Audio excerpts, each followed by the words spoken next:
So I found this question on a MIT practice exam online, and I figured, hey, this is kind of what we're doing in my playlist, Kinematics.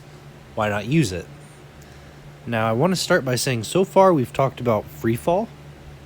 Now I want to talk a little bit about kinematics in the x direction, which is what this problem covers. There's really not any huge difference, but it's worth doing a few problems. So it says a sprinter runs a 100-meter race, starts at rest, accelerates at a constant acceleration with magnitude a for 2 seconds, and then runs at a constant speed until the end. Okay? Find the position relative to the starting position and the speed of the runner at the end of the 2 seconds in terms of a. So real quick, I just want to highlight constant acceleration. That means kinematics is okay. And then constant speed, well, that means there is no acceleration, which is a constant acceleration, constantly 0. So kinematics is perfectly okay here. So I'm just going to draw a little picture as straight as I can of this track that's 100 meters long. You have your sprinter, they're like leaned over, and he runs until he gets to, we'll just say here. And this whole bit he does for 2 seconds. And what we want to know is the acceleration and the final velocity. Okay? So let's start by just making a list of everything we know. So here's how I like to usually work through some of these. X initial, X final, V initial in the X direction, V final in the X direction, they're vectors. Acceleration in the X direction, and then time. Well, X initial is okay to say 0, so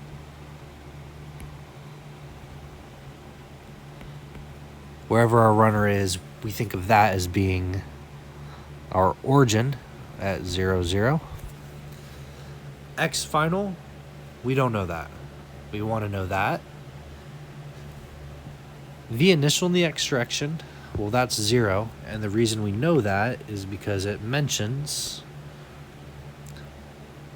starts at rest. That's a key word to look for. So that means our initial velocity is 0.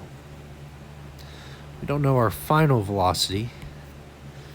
Acceleration, they just want us to call a, and the time is 2 seconds.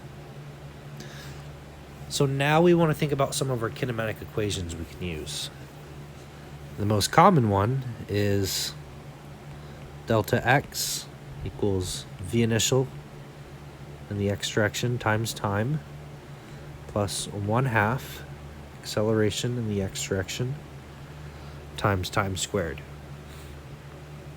Well, delta x is x final minus x initial. X initial is 0, so this is really just x final equals, there's no initial velocity, 1/2 acceleration in the x direction is just a times t squared.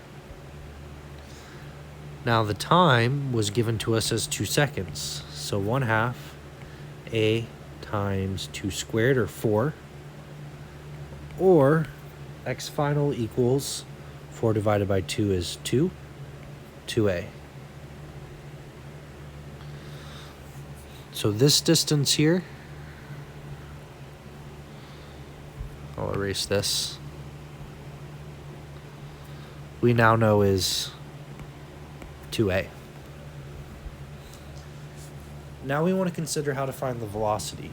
Well, we have another kinematic equation we can use. V final minus V initial equals our acceleration times our change in time. Our initial velocity is 0. So v final equals our acceleration a times our time 2. Or our final velocity is also 2a. So we know how fast they were traveling. Right here at this point, their velocity is 2a. And it stays that way for the duration of the race. So he's picking up his acceleration throughout here. And then once he gets to this point, after 2 seconds, he continues at the same speed of 2a. Now part B says, assume the runner takes 10 seconds to run the 100 meters. So to go from the very beginning to this 100 mark takes 10 seconds. Find the value of the acceleration a. Okay, so now they want us to actually find what this is. So let's break this up into the second race, which is from here to here. What do we know? Well, let's write it all down.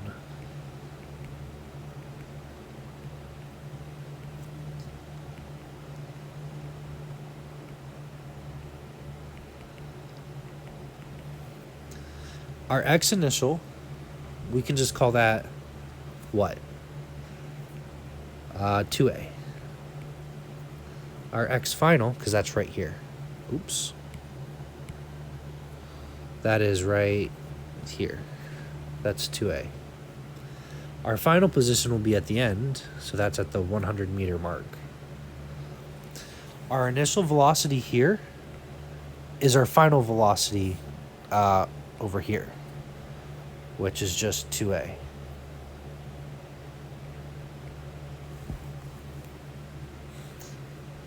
The acceleration, well, there's no acceleration because he continues at that speed. If it takes 2 seconds to get from the beginning to here, and it took him 10 seconds total, then it should have taken him 8 seconds to go from here to here, because it took him 2 seconds. 2 of those 10 seconds was taken to get to that point. Okay. Now we can use our kinematic equations here. So I'll do this.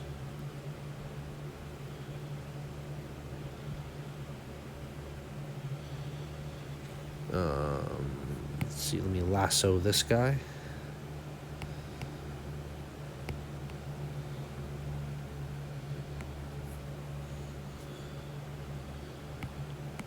Nice little tool.